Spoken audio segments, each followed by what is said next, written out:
22 de julio de 1991, Milwaukee, Wisconsin. Periodistas y vecinos se agolpan ante un edificio del norte de la ciudad. A medida que se va filtrando información y se recogen pruebas, los allí presentes se dan cuenta de que han estado conviviendo con un asesino en serie. Al principio, nadie se lo podía creer, ni los agentes de policía, ni los vecinos del barrio que estaban allí. Los crímenes de Jeffrey Dahmer aterrorizaron y al mismo tiempo intrigaron al mundo entero. Enseguida se convirtió en uno de los asesinos más famosos de la historia.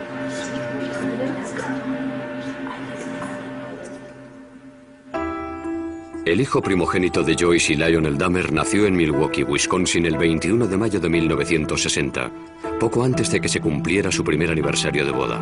Lo bautizaron como Jeffrey. El día que nació Jeff fue un día muy feliz. Durante un par de meses todo era nuevo, distinto. Disfrutaba mucho y estaba feliz pensando en el futuro. Mientras su padre terminaba los estudios de química, Jeff se convirtió en un niño inteligente y cariñoso. Era un niño muy vital. Le gustaba luchar, correr y hacer gracias delante de la cámara. Le gustaba jugar y estar rodeado de otros niños. Era muy extrovertido. Jeff también era un niño tremendamente curioso. Le gustaba jugar con las cosas, tocarlas y estudiar su textura. Parecía que estaba en sintonía con su entorno. Simplemente quería saberlo todo sobre lo que le rodeaba. Pronto empezaron a fascinarle los animales. Una vez, cuando Jeff tenía 4 años, vio cómo su padre recogía los huesos de varios pequeños animales que habían muerto debajo de la casa. Los saqué y los eché en un cubo de metal para luego tirarlos todos juntos. Y al dar contra el fondo, hacían un ruido frío. Jeff cogió unos pocos y los echó también al cubo. Viéndolo así, parece que fue algo macabro, oscuro y siniestro. Pero he de admitir que no era más que curiosidad infantil. Lionel terminó los estudios tras doctorarse en química. Después la familia se trasladó a Ohio y se mudó 3 veces antes de echar raíces en una finca arbolada de más de 8.000 metros cuadrados en la localidad de Bath, a 1 hora en coche al sur de Cleveland. Entonces Lionel empezó a darse cuenta de que Jeff, que antes era tan sociable, se había convertido en un chico tímido y retraído. Parecía que no estaba a gusto con la gente. No se sentía cómodo. Para evitar que pensara en la mudanza, sus padres le regalaron un perro, Frisky, al que quería con locura. Con los conocidos, con el hijo de los vecinos y con su perro, estaba muy relajado. Pero en aquel entonces nos preocupaba que fuera tan tímido y que tuviera cierto complejo de inferioridad. El matrimonio pensó que su hijo necesitaba sentirse importante en la familia, así que le dejó elegir el nombre de su segundo hijo. Jeff le puso David. Lionel también le animaba a participar en actividades en las que se tuviera que relacionar con otros niños. Lo que intentábamos era aficionar a Jeff a distintas actividades, con la idea de que esa afición lo llevara a relacionarse con otras personas, a que interactuara de forma casi forzada. Los fines de semana, padre e hijo trabajaban en el huerto y criaban ovejas para competir con ellas en las ferias de una agrupación juvenil. Para conmemorar sus días de hortelanos, el joven Jeff le regaló a su padre una tarjeta que había hecho con un poema. En la parte de delante hay una foto mía comiéndome una mazorca de maíz y después Jeff puso una frase. Las cidras y las calabazas jamás se podrán comparar a un padre de pelo rizado tan fenomenal. Dice, poema de Jeff, te quiero muchísimo. Cuando Jeff tenía 10 años ingresaron a su madre porque tenía ansiedad. A partir de entonces el matrimonio de sus padres empezó a desmoronarse. Durante la adolescencia continuó sintiendo la misma fascinación hacia los pequeños animales, pero entonces empezó a interesarle cómo eran por dentro. Conozco una historia de la infancia de Dahmer. Fue a pescar con algunos amiguitos de Bath, Ohio. Todos los niños pescaron algo y cuando Jeffrey vio su pez, lo dejó en el embarcadero y lo abrió en canal. Y se quedó fascinado cuando vio lo que había dentro. Por otro lado, coleccionaba animales que encontraba muertos en la carretera. Cogía una bolsa de basura y se recorría las carreteras de campo de Ohio en busca de cadáveres. Jeff llevaba el animal que había encontrado al patio de su casa y allí, escondido entre los árboles, lo diseccionaba. Ahora estoy convencido de que aquello fue el principio de la espiral que lo llevó a hacer lo que hizo. Empezó en la pubertad, cuando tienes las hormonas a flor de piel. Se dedicaba a investigar cómo eran los animales por dentro, al mismo tiempo que se estaba desarrollando su sexualidad. Cuando era un adolescente, Jeff descubrió que solo le atraían sexualmente los hombres.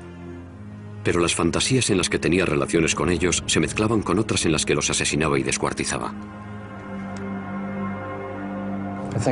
Creo que tenía 14 o 15 años cuando empecé a pensar de forma obsesiva en la violencia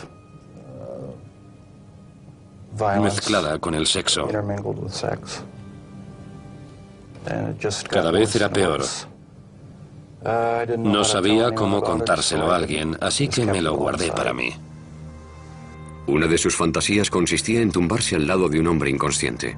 Un día, por primera vez, Jeff decidió convertir una de sus fantasías en realidad. Trazó un plan. Dejaría inconsciente a un vecino que salía a correr dándole con un bate y se tumbaría a su lado. Sin embargo, el día que salió a esperar a su víctima, el vecino no pasó por allí. Jamás volvió a intentarlo. Cuando Jeff estudiaba en el instituto, sus fantasías sexuales lo tenían traumatizado. Para olvidarlas, empezó a beber.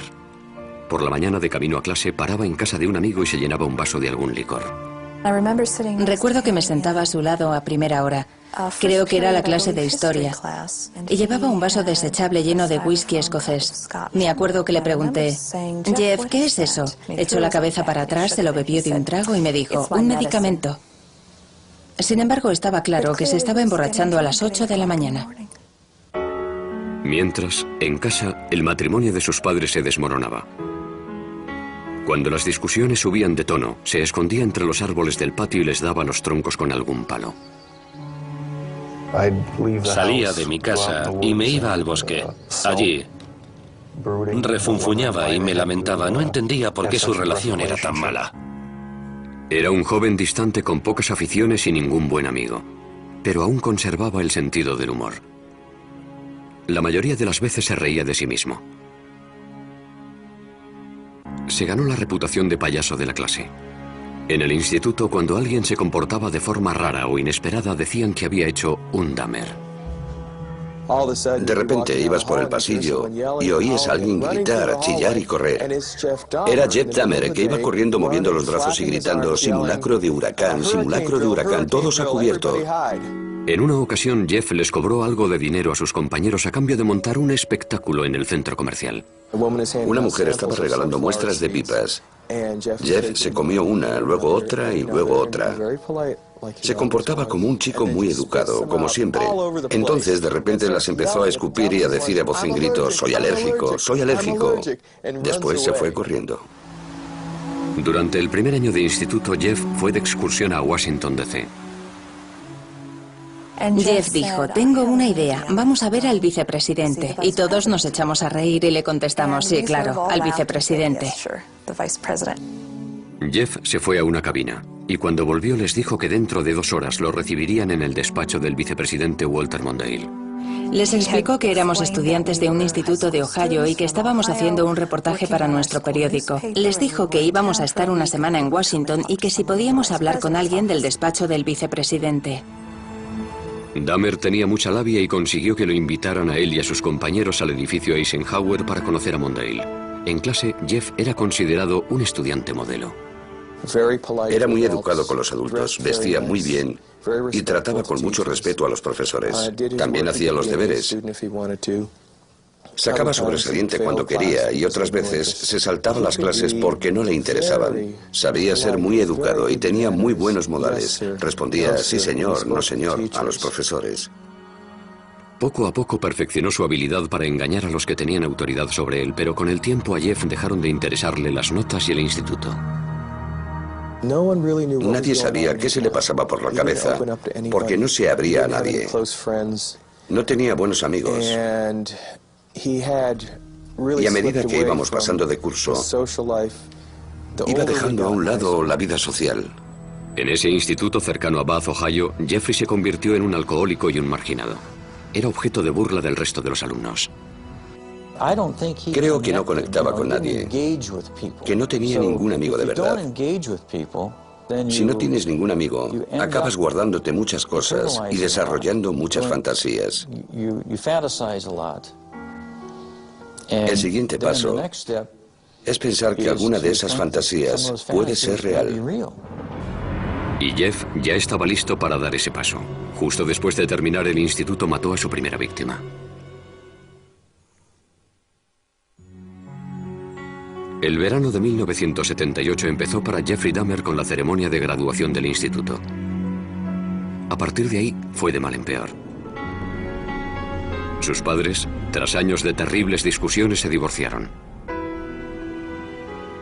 El padre de Jeffrey, Lionel, se marchó a vivir a un motel cercano a la casa familiar.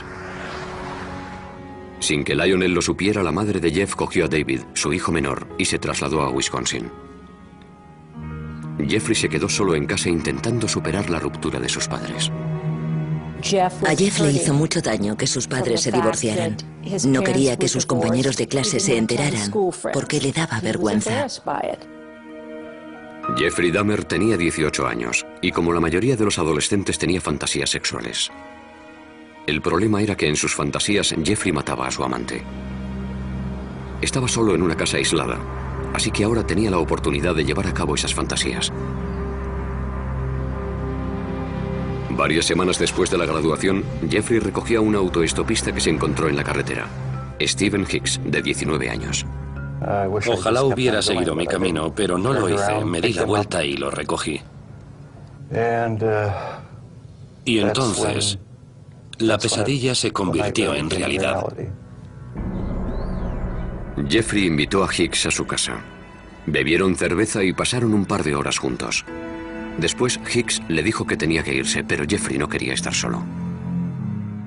No quería que se marchara, así que cogió lo que encontró más a mano, una barra de pesas, le dio en la cabeza y lo mató. Dahmer estranguló a Hicks con la barra. A continuación, con la lucidez suficiente para darse cuenta de que había cometido un asesinato, se puso a ocultar las pruebas. Descuartizó el cuerpo de Hicks con un cuchillo. Había practicado muchas veces con los animales atropellados que recogía. Metió los trozos en bolsas de basura y en mitad de la noche las cargó en el coche para llevarlas al basurero. De camino lo detuvo la policía por pisar la línea continua. Los agentes le preguntaron a Jeff qué llevaba en las bolsas y a dónde iba tan tarde. Jeff estaba atrapado. Sin embargo, había preparado una mentira. Les dijo, es basura, voy a llevarla al basurero. Y el agente no abrió las bolsas. Les dijo que había mucha tensión en su casa y que se le había ocurrido que yendo al basurero se olvidaría un poco de todo. La policía le puso una multa y le dejó marchar. Jeff volvió a casa atormentado por la culpa. Guardó los huesos de Stephen Hicks bajo la casa durante 2 semanas. Después los machacó con un mazo. Luego fue tirando los fragmentos en círculo entre las hojas y la maleza detrás de la casa. Un joven de 19 años que por lo que sabemos era un buen chico, desapareció de la faz de la tierra. En agosto, el padre de Jeffrey se pasó por la casa. Le pregunté, ¿dónde está tu madre? ¿Dónde está Dave? Y me contestó, se han ido. Yo le dije, ¿qué quieres decir con eso? Que se han marchado, se han ido. El padre de Jeff volvió a la casa y animó a su hijo a que se buscara un trabajo.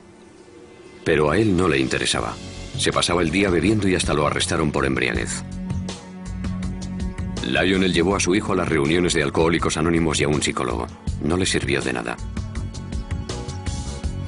Nada podía borrar la violencia y el terror que aquel primer asesinato había grabado en su mente. Parecía que solo encontraba consuelo en el alcohol. A finales del verano, Jeff seguía en paro. Así que Lionel le sugirió una alternativa, la universidad, y apuntó a Jeff en la Universidad Estatal de Ohio. Para cualquier novato es duro adaptarse a la vida universitaria, pero si encima has matado a alguien, lo has descuartizado y has esparcido parte de sus restos por tu casa, debió de ser duro. Jeff se pasó el primer trimestre completamente borracho. Vendía su sangre a los centros de plasma para sacar dinero para cerveza. Como era de esperar, Dahmer suspendió todo y volvió a casa. Le dije, Jeff, se te están cerrando muchas puertas. Quizá puede que el ejército sea lo que necesites. Jeff aceptó la decisión como todas las demás que habían tomado por él y se alistó.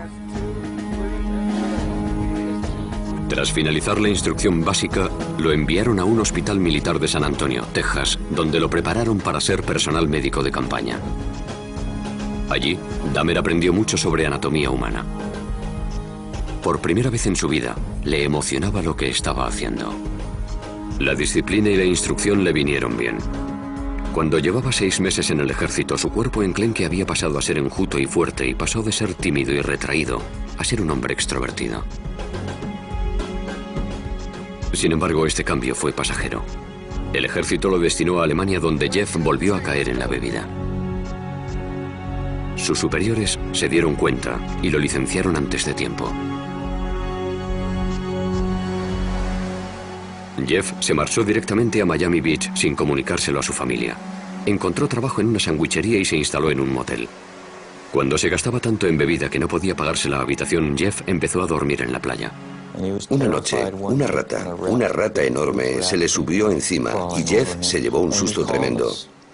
Aquel día nos llamó y nos dijo que necesitaba dinero. Le dije, no te mandaré dinero, pero sí un billete de avión para que vuelvas a casa. Fui a recogerlo al aeropuerto de Cleveland y llegó con una sonrisa en el rostro. Pero cuando me acerqué a él, me di cuenta de que no sonreía de felicidad, sino porque estaba ebrio. Lionel intentó ayudar a su hijo alcohólico. Intentamos que fuera un psicólogo. Lionel lo llevaba en coche hasta la consulta y veía cómo entraba por la puerta. Tiempo después, Jeff nos dijo que cuando Lionel se marchaba, salía por la puerta de atrás y se daba una vuelta por el centro.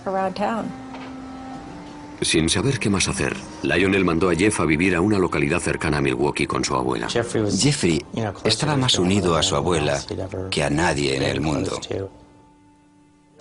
Pasó por un periodo de estabilidad cuando se fue a vivir a su casa. Jeff hizo un esfuerzo por encarrilar su vida. Dejó de beber.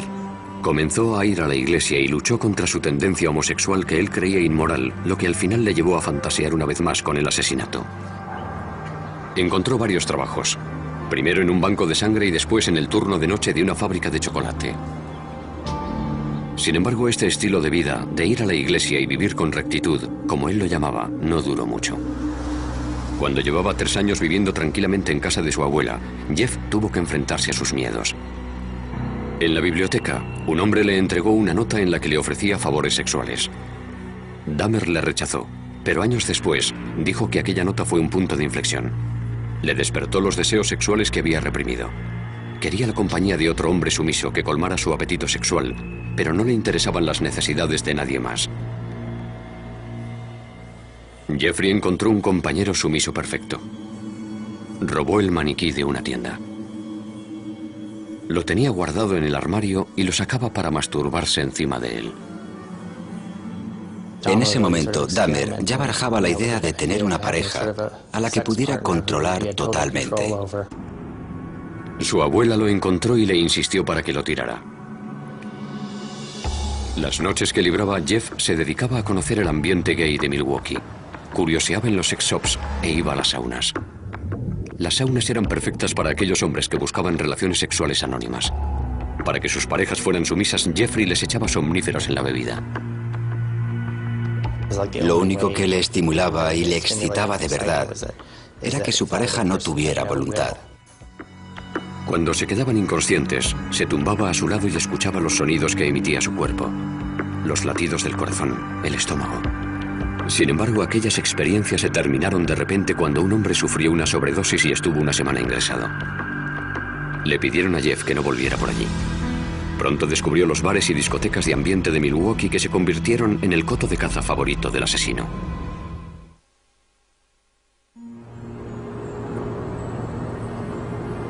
A los 20 y tantos años, Jeff estaba afincado en Milwaukee. Vivía en casa de su abuela y era asiduo de los locales de ambiente de la ciudad. nadie sospechaba que este joven solitario y guapo con cara de niño iba a convertirse en un asesino en serie. Dahmer encajaba en cualquier grupo. Nadie podía decir, debe de ser un loco, ni tiene que ser un asesino. Por eso tenía tanto éxito. No era un tipo repulsivo. Y menos aún en los clubs de ambiente de Milwaukee. Era considerado un tío bueno en la comunidad gay. La gente lo encontraba atractivo. Muchas personas nos dijeron que era la clase de chico al que quieres cuidar y mimar. Sin embargo, Dahmer tenía un gusto muy concreto para los hombres. Los elegía por su cuerpo. Le gustaban los hombres altos, musculosos y delgados. No le importaba que fueran negros, blancos, amarillos, indios o mulatos. Si le parecían atractivos, intentaba ligárselos. En noviembre de 1987, Dahmer conoció a Steve Tuomi, un joven de 25 años en un club del centro llamado 219. Después de tomar unas copas se fueron a pasar la noche al Hotel Ambassador, que estaba muy cerca. Dahmer usó un viejo truco para que Tuomi entrara en ese estado de sumisión que tanto anhelaba. Le eché unos cuantos somníferos en la bebida para dejarlo inconsciente. Solo quería pasar la noche con él. Cuando me desperté por la mañana, tenía los antebrazos llenos de cardenales y él tenía el pecho morado y le salía sangre de la boca. Estaba colgando por un lado de la cama. No recuerdo haberlo matado a golpes, pero debí de hacerlo. Dahmer no se asustó. Salió y se compró la maleta más grande que encontró. Volvió al hotel, metió el cuerpo de Tuomi en la maleta y llamó a un taxi. Bajó la enorme maleta y cuando el taxista la cogió dijo, debe de llevar usted un muerto aquí dentro. Y así era. Dahmer volvió a casa de su abuela y descuartizó a Tuomi en el sótano. A partir de entonces di rienda suelta a mi obsesión. Decidió que tras haber matado a una segunda persona, no volvería a intentar controlar sus deseos, que permitiría que controlaran sus actos por completo, que cedería ante ellos. Después de aquello dedicó su vida a complacer ese deseo sexual tan grande. Dahmer volvió a los clubs con la intención de asesinar y descuartizar a los hombres que conquistara. En la parada de autobús que hay junto al 219 conoció a James Dockstader, un joven de 14 años. Jeff le ofreció $50 por pasar la noche con él y el adolescente aceptó. No le hacía falta secuestrar a nadie ni retenerlo contra su voluntad. Jeffrey Dahmer, al igual que muchos asesinos en serie, era encantador. La pareja cogió el autobús y fue a casa de la abuela de Dahmer. Mientras ella dormía, tuvieron relaciones sexuales orales. Después, Jeff drogó y estranguló a su acompañante. Afirmaba que de ninguna de las maneras pretendía hacer daño a nadie, por raro que parezca. Estrangulaba a todas sus víctimas porque le parecía la forma más humana de matarlos. Con Dockstader, Dahmer exploró sus más oscuras fantasías. Escondió el cadáver en el sótano durante una semana y tuvo relaciones sexuales con él. La mayoría de los asesinos en serie son desviados sexuales. El caso de Dahmer es distinto, porque era un auténtico necrófilo. Quería tener relaciones con personas inconscientes o muertas. Cuando James Dockstader empezó a descomponerse, Dahmer lo descuartizó en el sótano cerca de un sumidero que había en el suelo. 2 meses después, Dahmer conoció a Richard Guerrero, de 22 años, en un bar de Milwaukee. Siguiendo la misma rutina que en ocasiones anteriores, lo drogó y lo estranguló. Pasó unas cuantas horas con el cadáver antes de descuartizarlo y meter los restos del cuerpo en bolsas de basura para que lo recogiera el camión municipal de la basura. La abuela de Jeffrey empezó a preocuparse porque su nieto salía hasta altas horas de la madrugada y tenía un maniquí en la habitación, y porque notaba olores muy extraños en el sótano. Debe de ser perturbador vivir con alguien que piensas que te quiere y que, en secreto, se dedica a asesinar y descuartizar a hombres en el sótano de su casa. En el verano de 1988 le pidió que se buscara otro sitio donde vivir. Jeffrey alquiló un piso en un barrio del oeste de Milwaukee y aceleró su descenso a los infiernos. Un día se acercó a un niño de 13 años y lo convenció para que fuera a su casa. Lo acarició y el niño se asustó y se fue corriendo. Dahmer fue condenado por agresión sexual. pero los asesinatos seguían siendo su secreto. Le condenaron a 1 año de cárcel en 3er grado. Podía salir a trabajar en la fábrica de chocolate, pero tenía que pasar las noches en la cárcel. 10 días antes de que se hiciera efectiva la sentencia, Dahmer actuó de nuevo. Conoció a Anthony Sears en la Cache, un club de ambiente, y lo mató. Momificó la cabeza y los genitales de Sears y los guardó en la taquilla de su trabajo. Lionel Dahmer seguía preocupado por lo mucho que bebía su hijo. Escribió al juez solicitando que lo incluyeran en un programa de rehabilitación para alcohólicos. Lionel tenía serias dudas sobre las posibilidades de Jeff cuando saliera a la calle. No lo enviaron a ningún programa y Jeffrey terminó su condena 2 meses antes de lo previsto. Se trasladó a otro barrio humilde de Milwaukee. El alquiler de los apartamentos Oxford era barato y además estaban cerca de los clubs de ambiente. Estaba solo otra vez, así que era libre para alimentar su implacable apetito sexual. 3 semanas después de ser puesto en libertad, Dahmer empezó una orgía de muerte que duró 1 año. Elegía a algunas personas porque nadie las iba a echar de menos o porque llevaban un estilo de vida muy loco. Nadie se dio cuenta de que más de 1 docena de chicos jóvenes había desaparecido. No aparecía ningún cadáver, ni se vivía un clima de miedo en la ciudad. Una vez que comenzó aquella matanza, le dedicó todos sus recursos económicos, tiempo, dinero, esfuerzo, deseos, emociones y pensamientos. Era su mundo secreto. Asesinaba a la gente y la mantenía a su lado. Durante aquella orgía de muerte, Jeff mató a 13 hombres, aunque uno de ellos estuvo a punto de escapar.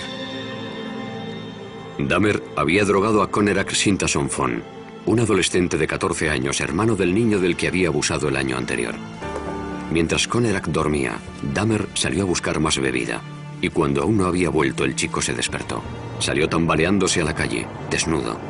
Una vecina, al verlo, llamó a la policía. Milwaukee Emergency Operator 71. Okay, hi, I'm on 25th State, and this is young man. He is butt naked. He has been beaten up. He is very bruised up. He can't stand. He's study fall out. He is butt naked. He has no clothes on. He was really hurt. Cuando llegó la policía, Dahmer ya había vuelto de comprar cerveza, y al igual que había hecho con la policía de Bath tras su primer asesinato, urdió una astuta mentira. Nada más llegar, interviene y dice que el chico es su amante y que simplemente está borracho, que se lo lleva con él a casa. Llevó a los agentes a su casa y les enseñó las Polaroids que le había hecho al adolescente, las cuales, según él, demostraban que tenían una relación. La policía pensó que el joven de 14 años era mayor de edad y lo dejó con Dahmer. En el informe dijeron que había sido una pelea de amantes. En cuanto los agentes se marcharon, Dahmer asesinó al chico. Los cuerpos se iban amontonando en el piso de Dahmer. Se compró un bidón de 215 litros y lo llenó de un potente ácido para disolver en él las extremidades y los torsos. Después de varias semanas en el ácido, los restos humanos se convirtieron en lodo, que tiró al retrete o por el desagüe de la bañera. Por otro lado, Jeffrey separó la piel de los huesos hirviéndolos en la cocina. Un olor extraño y ácido a muerte invadió el edificio. Muchos de los inquilinos detectaron que el olor procedía de la puerta de Dahmer. Recuerdo que le dije a mi marido, no sé qué estará preparando Jeff, pero es rarísimo. Jeff nunca compraba verdura, así que me preguntaba qué estaría cocinando, porque olía a callos. Los callos tienen un olor muy particular y desagradable. A Dahmer le asustaba estar solo. No quería que sus parejas le dejaran, ni después de haber muerto. Descuartizaba a sus víctimas y les sacaba varias fotos a lo largo del proceso que luego guardaba. Además, conservaba partes de dichas personas como trofeo. Una cosa llevaba a la otra. Cada vez tenía que hacer cosas más extrañas para satisfacer mis instintos.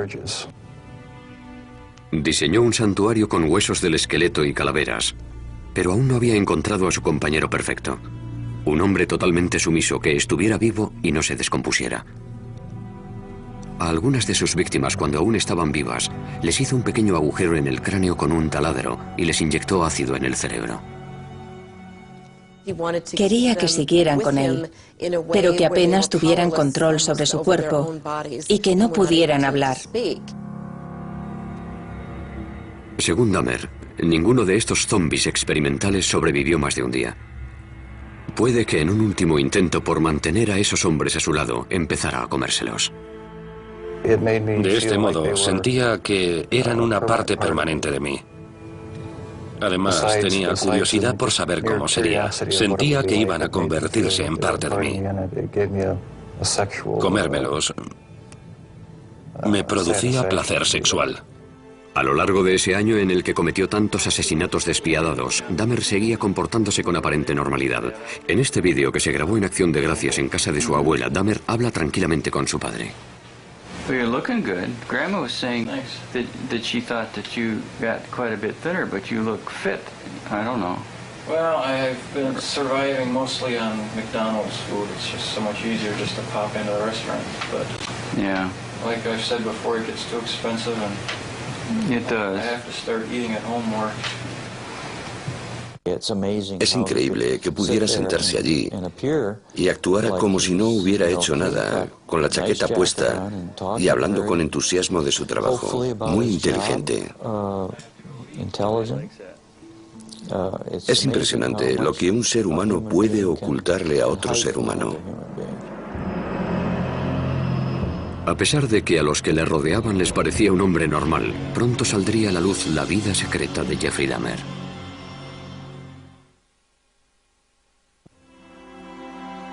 En julio de 1991, la ciudad de Milwaukee descubrió entre sus vecinos a un asesino en serie, el joven de 31 años, Jeffrey Dahmer.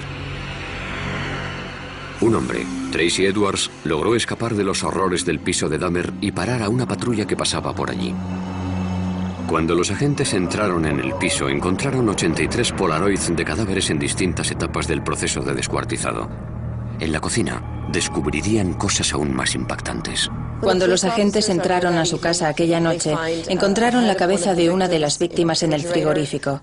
También encontraron restos de cadáveres que Jeff había guardado en un congelador. Uno de los agentes abrió el congelador y oyó un grito. Más tarde se dio cuenta de que había sido él el que había gritado. Las cámaras de televisión grababan mientras sacaban lo que quedaba de las víctimas. Un bidón de 215 litros que contenía los torsos de 3 hombres. Un congelador con extremidades y carne, y ollas de metal con manos y genitales momificados. Lo que vimos aquella noche fue horrible. Nadie se podía creer que, en primer lugar, hubiera guardado todo aquello y, en segundo lugar, cómo pudo hacerlo sin que nadie se enterara. ¿Cómo era posible que nadie supiera qué estaba pasando exactamente? Esta vez, no había mentira que pudiera librar a Dahmer de la justicia.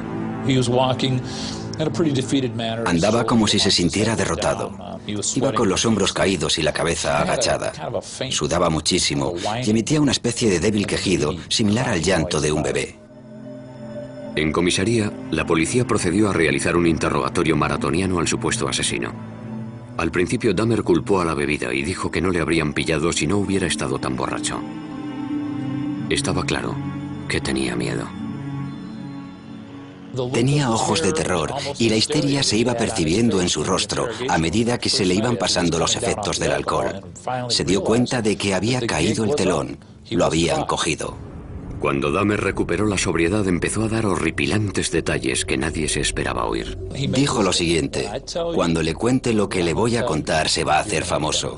Le intenté explicar: mira, Jeff, nada de lo que me digas me va a asustar. Y se rió al oírme. Me contestó: no tienes ni idea de lo que he hecho. Dahmer pasó las siguientes 6 semanas contándoles a los inspectores cómo había asesinado a 17 hombres. La confesión tenía 159 páginas. Para Dahmer fue una experiencia catártica. Por fin pudo sacarse de dentro lo que llevaba escondiendo 13 años. Partiendo de la información de la confesión, los investigadores regresaron a Bath, la ciudad de Ohio donde Dahmer había pasado su infancia. Allí recogieron con un rastrillo los huesos machacados de Stephen Hicks, la primera víctima de Dahmer. El forense del condado de Milwaukee comenzó a unir las cabezas a los cuerpos. Y la policía, la penosa tarea de dar la noticia a las familias. Dahmer se declaró culpable, pero adujo locura. Lo único que tuvo que decidir el jurado fue si estaba cuerdo o no. Era evidente que la defensa iba a alegar locura. ¿Qué iban a alegar si no? ¿Defensa propia? ¿Que no sabían cómo habían llegado los cuerpos hasta su casa? En Wisconsin no se aplica la pena de muerte, así que si el jurado decidía que estaba cuerdo, pasaría el resto de su vida en la cárcel. Si decidía que estaba loco, lo encerrarían en una institución para enfermos mentales. Ni siquiera el propio Dahmer comprendía por qué disfrutaba tanto matando. Jeffrey pensaba que era tan malo que era el propio demonio. Sabía que le sucedía algo malo, aunque no sabía qué. Sin embargo, nunca se había definido como un loco. El hombre que entró en la sala de aquel juzgado de Milwaukee en enero de 1992 parecía completamente normal. Hasta que el inspector Dennis Murphy leyó su confesión. He related this was a person he really liked. He indicated that he had filleted his heart and kept it in the freezer, and he also kept his bicep. He indicated that he had eaten the thigh muscle of this subject, but it was so tough he could hardly chew it. He then purchased a meat tenderizer and used it on the bicep. El padre de Dahmer, Lionel, estaba sentado en la sala al lado de su segunda esposa, Shari, sin poder dar crédito a lo que estaba oyendo. Nadie nos preparó para el golpe, ni nos advirtió de los detalles que íbamos a escuchar. ¿Cómo era posible? ¿Cómo era posible que no me hubiera enterado de nada? A pesar de lo horrendos que eran los crímenes de Dahmer, el país estaba fascinado. Fue increíble la fascinación que despertó. Recuerdo que un sábado me quedé impresionada porque allí al lado se celebraba también la feria del automóvil y había familias enteras que cogían la bolsa que les daban en la feria y hacían cola para pasar por los detectores de metal. Querían entrar a ver al asesino en serie. La naturaleza de los delitos que había cometido Dahmer parecía una prueba irrefutable de su locura. ¿Cómo si no se podía explicar que un hombre tuviera relaciones sexuales con cadáveres, que los descuartizara y se los comiera, y todo para obtener placer sexual? Sin embargo, la definición legal de locura es muy estricta. Los abogados de Dahmer tenían que demostrar dos cosas: que padecía una enfermedad mental y que dicha enfermedad le impedía diferenciar el bien del mal. La necrofilia, una obsesión que te obliga a tener relaciones con cadáveres, se considera una disfunción sexual. Pero no quiere decir que el sujeto que la padece esté legalmente loco. Adujo que el impulso necrofílico era tan grande que no podía controlarlo. Pero en Estados Unidos eso no se considera un eximente, del mismo modo que no lo es el impulso pedófilo que lleva a un hombre a abusar de los niños. El jurado votó, 10 contra 2, que Jeffrey Dahmer estaba legalmente cuerdo. Algunos parientes de las víctimas de Dahmer asistían al juicio en silencio. Otros lloraban. Antes de dictar sentencia, el juez les permitió hablar ante el tribunal.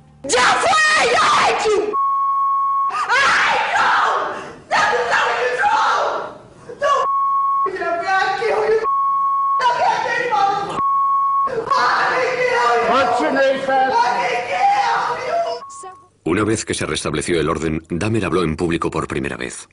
I feel so bad for what I did to those poor families, and I understand their rightful hate. I have seen their tears, and if I could give my life right now to bring their loved ones back, I would do it. I am so very sorry. Muchos dudaron de que la disculpa de Dahmer fuera sincera. Se preguntaban si un hombre que había matado con tanta frialdad tenía conciencia o era capaz de sentir remordimientos.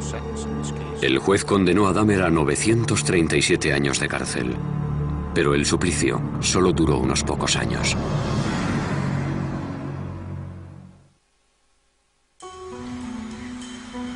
El penal Columbia, situado en Portage, Wisconsin, se convirtió en el nuevo hogar de Jeffrey Dahmer. Su piso de los apartamentos Oxford seguía vacío como doloroso recuerdo de los que habían perdido allí la vida. En noviembre de 1992 los demolieron. Dahmer tenía 32 años y dedicaba sus días de recluso a meditar en la celda. Intentaba superar los remordimientos que le producía tener instintos asesinos y buscaba el perdón divino. De niño iba a la iglesia, y también de adulto, junto a su abuela, pero durante la orgía de muerte se olvidó de la religión.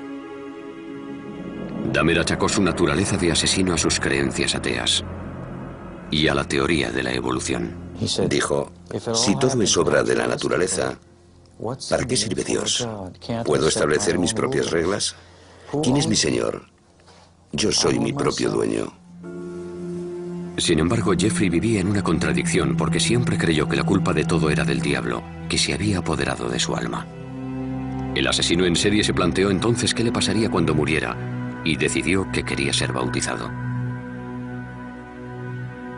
En abril de 1994, el sacerdote de la prisión llamó a Roy Radcliffe, ministro evangelista, para que hablara con el recluso. Era una persona muy simpática. Yo siempre tuve la impresión de que estaba hablando con un niño pequeño que tenía el cuerpo de un adulto. Se interesaba y se emocionaba mucho con las típicas cosas que le gustan a los niños.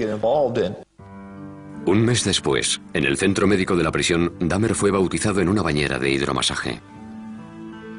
Por el camino pasó al lado de otros reclusos que iban con fregonas, escobas y otros artículos de limpieza.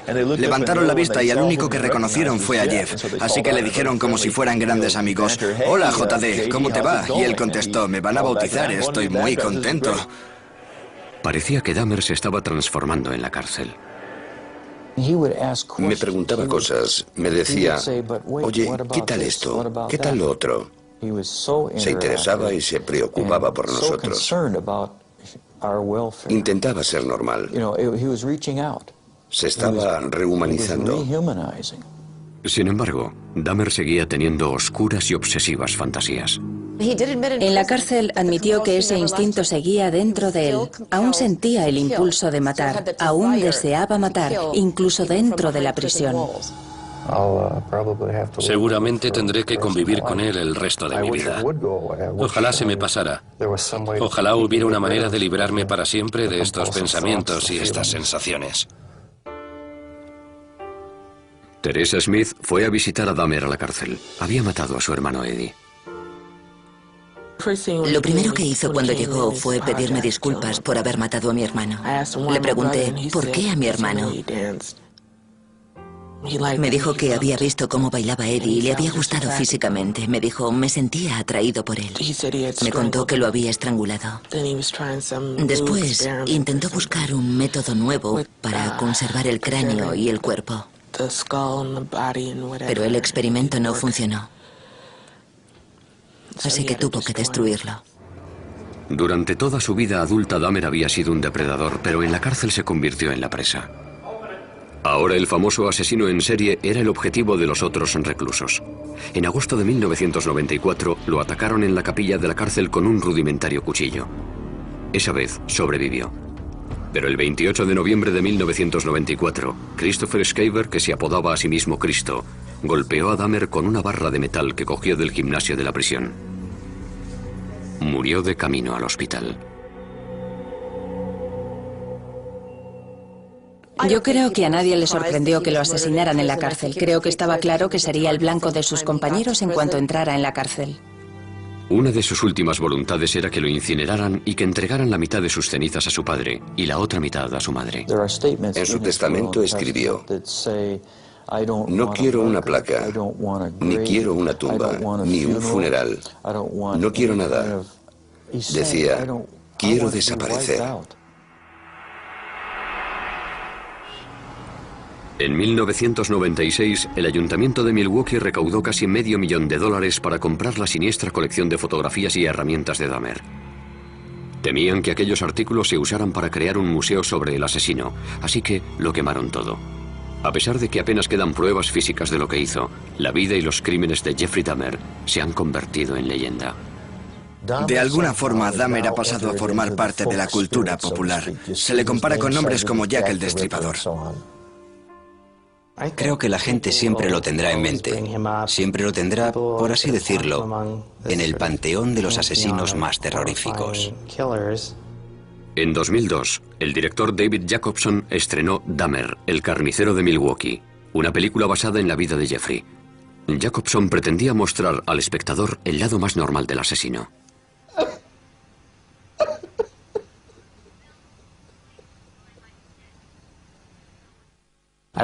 Quería mostrar su lado humano, lo que todos llevamos en nuestro interior. Quería acercarlo a todos nosotros, lo cual puede incomodarnos, pero creo que es muy interesante que el público vea la historia desde ese punto de vista. Los crímenes de Jeffrey Dahmer impactaron al mundo, pero los motivos que le llevaron a cometerlos es lo que continúa fascinándonos. Es un misterio entre los misterios. Un misterio que nunca se resolverá. Aunque siguiera vivo, no creo que fuera posible averiguar qué sentía. Solo tendríamos hipótesis. Eso es lo que le parece más inquietante a la opinión pública. Queremos saber quiénes son estas personas. Nos gustaría ser capaces de identificarlos, de reconocerlos cuando vayan por la calle, pero no sabemos quiénes son. Eso es lo que aprendimos de Jeffrey Dahmer, que nunca se sabe.